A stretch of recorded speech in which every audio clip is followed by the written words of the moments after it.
گفتوگۆ لەسەر پانێڵێکەکەین لە چاندنەوە بۆ خواردن کە ئەمە ئەتوانین بڵێن خۆراکێکی تەندروست بۆ هەمووان. هەموو کاتێک گوتومانە ئێمە تا چەند گرنگە پانێڵی لەم شێوانە بەڕێوە بچێ، بەڵام کەسانی شارەزا، کەسانی پسپۆرت بتوانن لەم پانێڵانەیە بەشداری تیا بکەن بۆی کە بتوانن ئاماژە بەو خاڵە گرنگانە بن کە پێویستە ئێمەی هاوڵاتی هۆشیاریمان هەبێ لەسەری. ئەمەش پێویستی بەچیە؟ پێویستی بەوەیە کە کۆمەڵێک دامەزراوە کا لەسەر ئەم بابەتانە بکە. لەم نێوەندەیە دەستەی کوردستانیمان هەیە. ئەمڕۆ هۆشیاریمان هەبێ بەرامبەر بزانین ئەم دەستەیە چێن، کاریان چییە، ئیشیان چییە، چۆن خۆیانە بینەوە لەم پانێڵانەیە و ئەوانشی کە کارەکەن لەسەر ئەم بابەتانە کە پەیوەستە بە ژیانی ئێمە و بە تەندروستی ئێمەوە تا چەند ئەتوانێت هۆشیاری بە ئێمە ببەخشێ. بۆی گفتوگۆ لەسەر هەم پانێڵەکە بکەین، هەم لەسەر ئەوەی کە دەستەی کوردستانی چین و ئەم دامەزراوەیە کاری خۆی لە چیا بینێتەوە. میوانداری زۆر بەڕێز مامۆستا نەشمین عەلیمان کرۆک و بەڕێوەبەری گشتی ئیڤێنتەکە و زانیاریمانایەتێ لەسەر تەواوی ئەو ئیڤێنتە کە بەیانی ڕۆژی گیانی خۆراکە بۆی کێمە بتوانین لەم ڕۆژەیە چۆن هۆشیاریمان هەبێ بەرامبەر هەموو ئەو بابەتانەی کە پێوەستە بە ژیانی ئێمە. مامۆستا زۆر بەخێر بێ. سڵاو بەنی باش، زۆر بەخێر مامۆستا، سەرچاوان بەخێراتی. سپاس بۆ ئامادەبوون. با هەر سەرەتا لەوە دەست پێ بکەین دەستەی کوردستانی چی ئەم دامەزراوەیە و کار و پیشەی ئەم دەستەیە خۆی لە چیا بینێتەوە؟ زۆر سپاس بۆ ئێوە بۆ ئەم دەرفەتە، سپاس بە خێرانتان. لە ڕاستیە دەستەی کوردستانی ناوی تەواوی دەستەی کوردستانی بۆ دراساتی استراتیژی توێژینەوەی زانستیە، دەستێکی ئەکادیمی باڵایە سەر بە وەزارەتی خوێندنی باڵای حکوومەتی هەرێمی کوردستانە کە لە ساڵی 2005 دامەزراوە و کارەکانی خۆی پەرە پێداوە لە ڕووی کردنی توێژینەوەی بنەڕەتی و ئامادەکردنی پرۆپۆزەڵ و با بڵێن پرۆژە استراتیژیەکانی تایبەتمەند بە کێشەکانی کۆمەلگا و کێشەکانی تەواوی با بڵێن کۆمەلگا و دواتریش ئەو کێشانەی کە ڕوبەڕووی نێوەندەکانی ئەکادیمیە بێتەوانێت. دەستەی کوردستانی هەموو کاتێک ئامادە بووە بۆ هەر کارێک بۆ هەر کێشەیە کە ڕوبەڕووی کۆمەلگاکە ئەبێتەوە کە هەر وەکو وتم لە ناوەکەی دیارەکە پرۆژەی استراتیژی گەورە لەو نێوەندەیە پێشکەش بە زانکۆکانی هەرێمی کوردستان بکە و پێشکەش بە وەزارەتی خوێندنی باڵا بکە بۆ چارەسەرکردنی ئەم کێشەیە تەواان لەگەڵەوەشا لە ڕێگەی ئەنجامدانی توێژینەوەی زانستی بنەڕەتی لە ناو دەستەی کوردستانی خۆیان خاوەنی چەندین توێژینەوەیە لە هەموو بوارە جیاجیەکانی پسپۆریە جیاجیەکانی کە هەیە لە نێوەندەکانی خوێندن و کە لە ژیانی شا ئێمە گرنگە بەلامانەوە. لەبەر ئەمەشە کە دەستەی کوردستانی لەم بۆنەیە کە تایبەتە بە خۆراک لە ڕۆژی جیهانی خۆراکە بە گرنگی زانی کە دیسانەوە هەنگاوێکی تر هەڵبهێنێ. بەڵێ زۆر باشە. کەواتە مامۆستا نەشمین ئەمە باسی ئەو بکەین سبێنێ کە 16 مانگە ڕۆژی جیهانی خۆراکە. ئێوە بۆچی ویستان لە ڕۆژی جیهانی خۆراکە پانێڵێک بە ناونیشانی لە چاندنەوە بۆ خواردن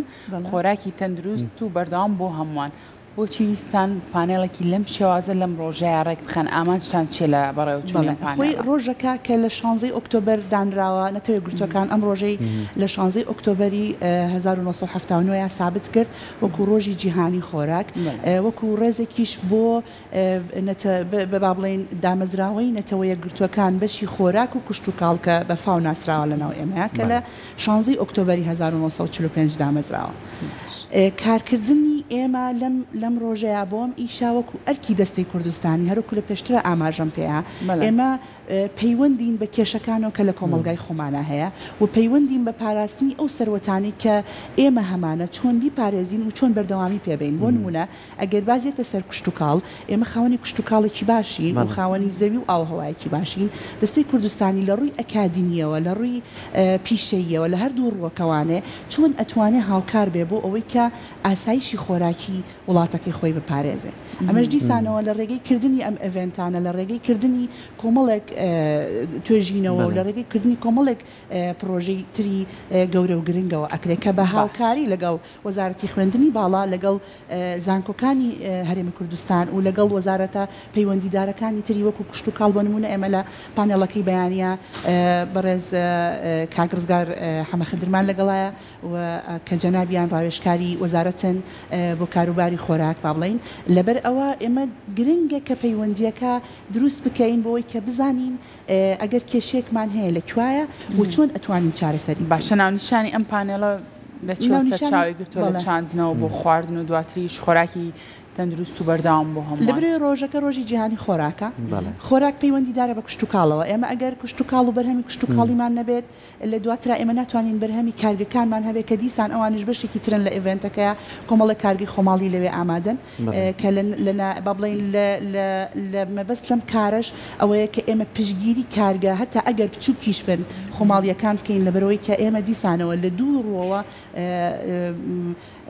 خزمەتی کۆمەلگاکەی خۆمان بکەین ڕووی یەکەمیانەوەیە کە ئەو کشت و کاڵی هەمانە لە کارگەکانە جارێکی تر وەکو بەرهەمی پیشەسازی پێشکەشی بکەینەوە و ڕۆکەی تریشیانەوەیە کە ئێمە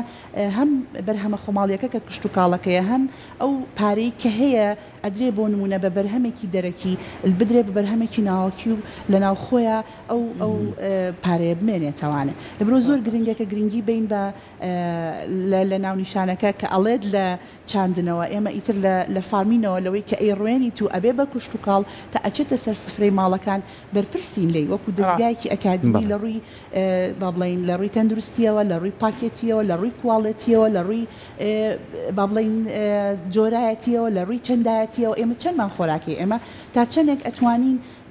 پارێزگاری لە بوونی خۆراکەین بۆ نەوەکانی داهاتومان چونکە ئەمە بیرمان نەچێتێکە لە هەر خاڵە سەرەکیەکانی حەڤە خاڵەکەی نەتەوەی گرتوەکان کە دایناوە وەکو با بڵین کاتی ئیشتیاکردن تا 2030 برسێتی نهێڵە لە جیهانایە خود بیگەێنێتە ڕێژەیەکی نزیک لە سفرەوە ئێمە لەکوێی ئەم داتانین وەکو هەرێمی کوردستان دەستەی کوردستانیەت کار بۆ ئەم شتانە ئەکات کە بتوانین لەگەڵ ڕەوتە جیهانیەکانە بۆ هەر بابەتێک نەک هەر خۆراک کشت و کاڵ بۆ هەر بابەتێک ئێمە بتوانین لەگەڵ ڕەوتە جیهانیەکانە ڕێ بکەین و بەجێ نەمێنین چونکە ئێمە لە ڕووی توانای ئەکادمیەوە بڵێ لە کوردستانە و لە دەستەی کوردستانی شا بە تایبەتی توانای ئەکادمی زۆر باشمان هەیە و خەڵکی زۆر ئاکتیڤ و با بڵێن بلیمەتمان هەیە لەگەڵ ئەوەشا ئێمە توانای وەکوتم ئاو هەوا و کشت و کاڵ و خۆراک کە باسکەی توانای باشمان هەیە لە زۆر ڕووی تریشەوە ئێمە وەکوایە مستعید بین حازرین بۆ ئەوەی کە بتوانین کۆمەڵێک کێشە ئەگەر هەبێت یا هەیە چارەسەری بخاکێکی بەپێکیشمان هەیە کەمە هاوکارێکی باشە بێت بۆ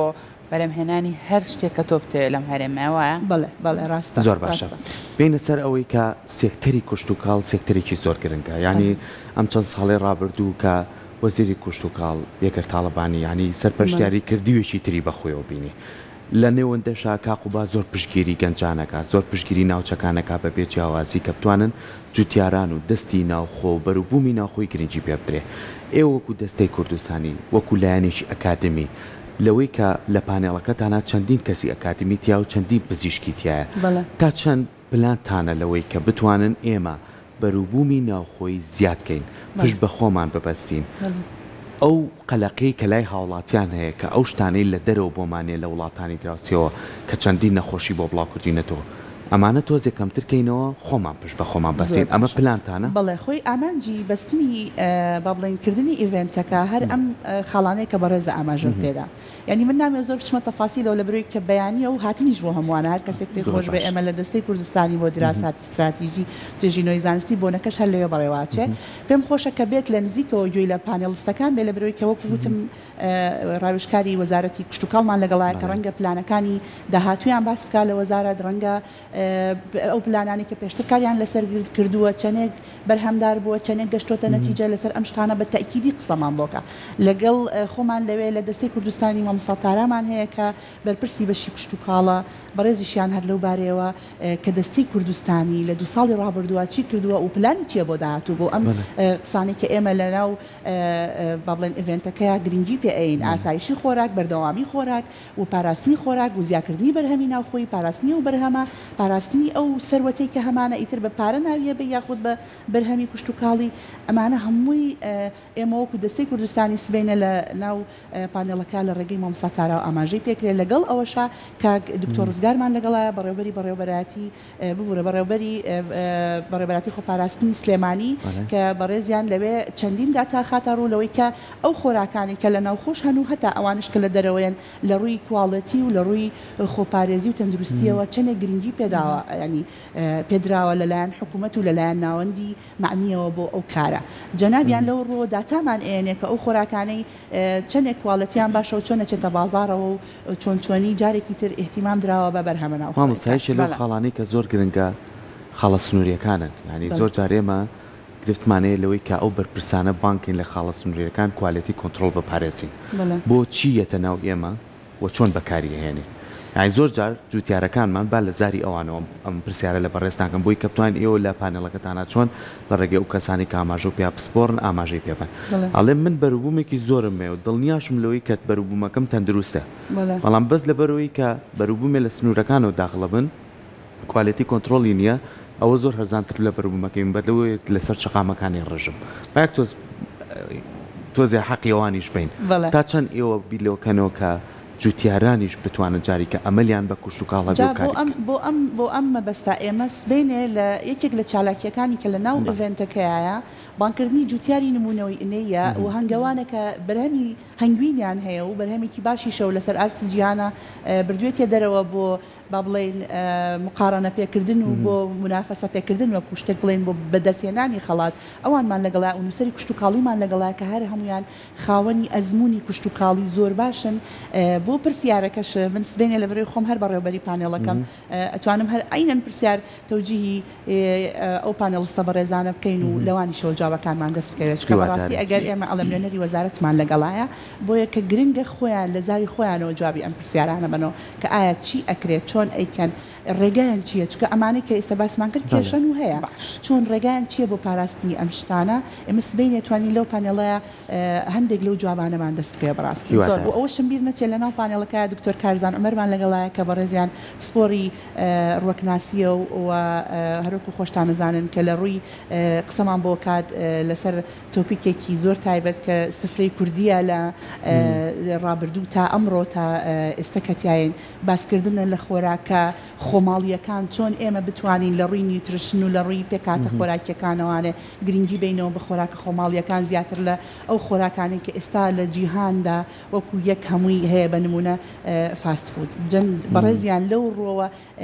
گرنگی ئەومان بۆ ڕوونەکەنەوە کە ئایا ئەو خۆراکانی کە لەسەر سفرەی کوردی هەبووە و تا ڕادەیەکیش تا ئێستامان هێناوە بۆ نمونە بڵێن ترخێنە ئەو خۆراکە خۆماڵیە کوردیانە چەندێک گرنگن کە ئێمە پارێزگاری لێ بکەین وەکو کولتوری خۆراکی بهێڵینەوە بۆی کە ئێمە بتوانین لەو ڕۆوە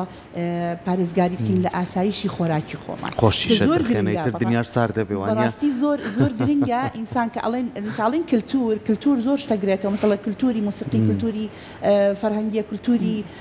ڕۆشنبیری و ئەدەبی و کلتوری خۆراکیمان هەیە کە ئێمە پێویستە دەست بگرین بەو کلتورۆ بۆ لەبەرەوەی کە ڕاستە ڕەنگە لە ئێمە وابزانین هەندێک پێکاتی خۆراکی هەیە تێکەڵکراوە و هەر بە سەتفە بووە کە ئەمەوانە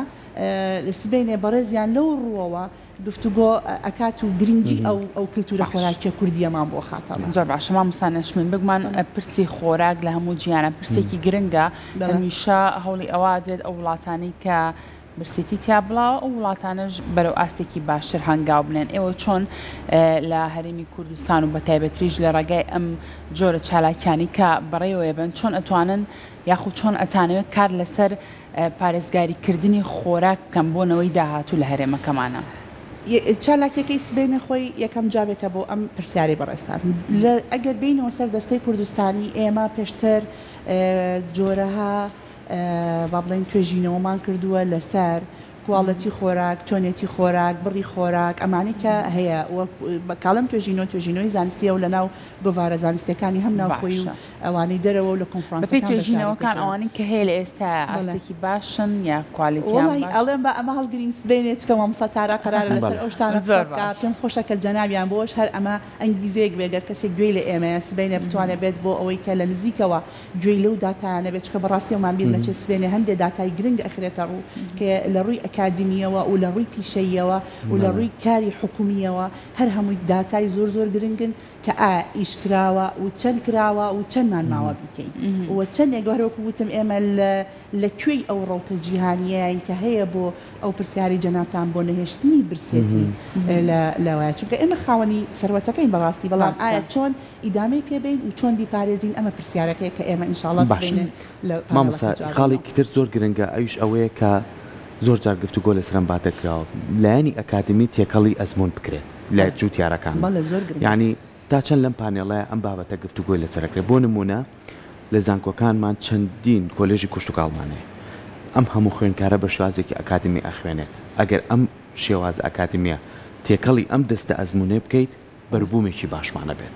ئەتوانین بازارێکی گەرمترمانە بێت ئەتوانین بەربوومی ناوخۆی زیاد بکەین ئەتوانین بە شێوازێکی ئەکادمیش ئێستا بینیم لە سۆڕەکانە یەکێ لەو بەرهەمانەی کار بۆ نمونە منیهێنمەوە کە ئێمە توانین لە هەرێمی کوردستانە بتوانین شانازی پێ بکەین و گرنگی پێبین پەتاتەیە باشە ئەمە نمونێگەینەوە ئەگەر ئەمە پاڵپشتێکی ئەکادمی لێەوە بێ بزانێت چۆن کاتی خۆی چییە و بەربوومەکە زیاد بکرێ ئەتوانین هەم دەستی کار هەم جوتیارەکانمان هەم خوێنکارەکانمان هەم ڕێڕێی کوشت و کاڵیش بەرەو ئاقارێکی باشتر بەرین تا چەندەمە لە پانێڵەکە یاجێ بێتەوە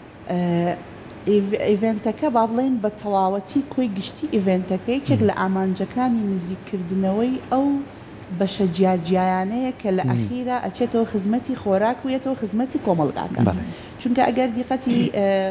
بەڵێن قسەکانی من بداوێ ئەوەیە کەوتومان کە لە ئێمە جوتیاری نمونەیمان هەیە کەواتە جوتیارەکە ئەزمموی چاندن و بەرهەمهێنانی خۆراکێکی هەیە تا ئێرە ئەو ئیشی خۆی کرد هات بەرهەمێکی دروست کرد لەوانەیە بەرهەمێکی تازەش کە جوتیاری نمونەیمان لەگەڵایە چەندین بەرهەمی باش و با بڵێن لەم ساڵانەی دوایە بەرهەمی جیاوازتر لە بەرهەمەکانی پێشکان بەرهەمهێنا جوتیارەکە ئیشی خۆی ئەکات تا ئێرە کە هاتووە بەرهەمەکەی پێشکەش کردووە دوای ئەوە ئێمە کۆمەڵی کارگەکانمان هەیە بنمونە ئەڵێن کارگەیەکمان هەیە زەیت بەرهەمەهێنێ ئێمە جوتیارێکمان هەیە زەیتی و نەڕوێنێ زەیتونەکەی ڕواندووە ئیشەکەی خۆی تاو کردەوە بەڵام ئەبێت لایەنێک هەبێت زەیتونەکە لەم بکڕێتەوە کە گرنگ بێ و بەو هیلاکەتەی خۆی کە کردوێتی پارەکەی باتی ئەمە کارگەکەی کاتە ئێمە جێگەی هەموویمان کردەوە لە کۆتایی شاکێ لایانی ئەکادمی لە هەردووکی بەرپرسیارە چکە لایانی ئەکادمی ئەبێت گرنگی با بەوەی کە ئەم بەرهەمە چۆن بەرهەم ئەهێنرێ هەم لە ڕووی تەندروستیەوە ئایا چاندنێکی پاکە بەبستم ئەوەیە کە چاندنێکی ئۆرگانیە کە ئایا هیچ سەماد و هیچ موادێکی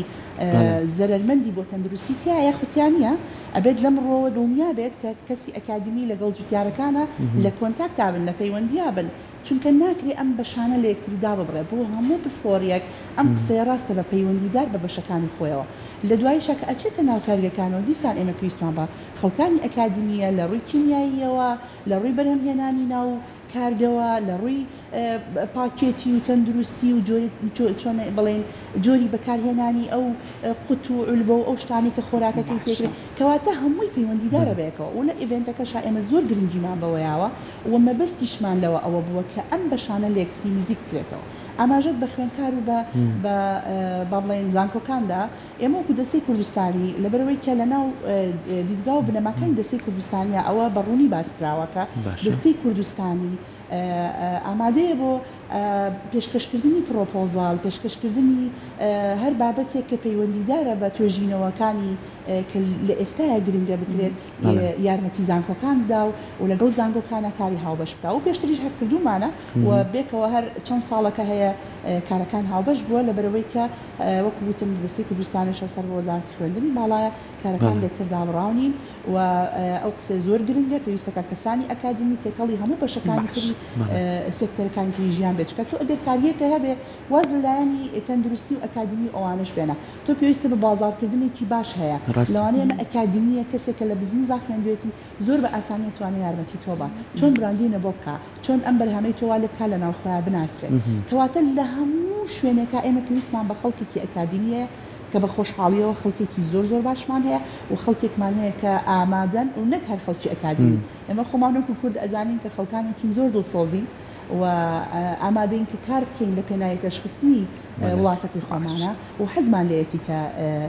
ئەو کێشانی هەیە لە کۆمەڵگەکە چارەسەر زۆر باش مامۆستا نەشمیل ئەم پانێڵی کە وا بڕیارە ڕۆژی بەیانی بەڕێوە بچێ بە سپۆنسەری میدیای دەستگای میدیای کورسات بەڕێوەچێ پانێڵەکە پێمان بڵێ ئەگەر بێت و ئێستا جوتیاران بینەری ئەم پرۆگرامە بن ئەوان ئەتوانن بێن بۆ ئەو پانێڵەر چونکە بە دڵنیایەوە ڕەنگە جوتیارانیش کۆمەڵی کێشە گیر و گرفتیان هەبێت کە بیانەوێت لایەنێکی پەیوەندیدار لێ ئامادە بێت بووی کە گویان لێ بگرێت کاتژمێر چەند پانێڵەکە بەڕێوەچێ شوێنەکەی کوێیە و وابزان پێشتر باست کردێت هاتن بۆ هەمووانیشە بەڵێ سەرتاوە زۆر زۆر سپاس بۆ دەستگای میدیای کورسات و هەموو کارێکی تری کە ئامادەیە کە کارێک لە خزمەتی کۆمەڵگاکە ئەوان لە نەبراوانە خزمەت بکەن سپاس بۆ دەستگای میدیای کورسات ئەوەش کار سەبارەت بە پرسیارەکە پێشتری ژوتم هاتن بۆ هەمووانە و جوتیارە بە ڕێزەکان ئەوانی کە دەستمان پێیان گەشتووە و توانیمانە و زانیمانە چکە جوتیاران زۆر بەکەمیە توانن با بڵێن فێڵبگانیان بەجێ بێڵن ڕاستەوە بەڵام ئەوەی کە لە توانامانە بۆ ئاگادارمان کردوونەتەوە لە ڕێگەی شاشە جوانەکەی ئێوەشەوە هەم جوتیاران هەم خوێنکاران هەم مامۆستایان هەم خەڵکێک کە حەزی لێتی هیچ کارێکی نییە و بەس پێی خۆشە هەندێک داتای گوێ لێ بێ ئێمە سبەی نێتوانین میوانداری بکەین لە سەعات 9 بەیانی لە دەستەی کوردستانی لە نزیکی خەستەخانەی شۆڕشین لەسەر جادەی شۆڕش بە هیوان کە بتوانین پانێڵێکی باش و چاوەڕوانی خۆمان و ئەو ئامادەبووانە شابێ پێشکەش بکەین دڵنیاشن کە شتێکی زۆر باشە بێ هەروەکوتر کۆمەڵێ داتا و زانیاری زۆر گرنگ لە یاباس ئەکرێ کە گرنگە هەم جوتیاران هەم خاوەنی کارگەکان هەم خوێنکاران و مامۆستایان و ئەکادیمی خەڵکی لایەنی پەیوەندیداری بە کارەکەەوە کە لە ناو حکوومەتان ئامادە بن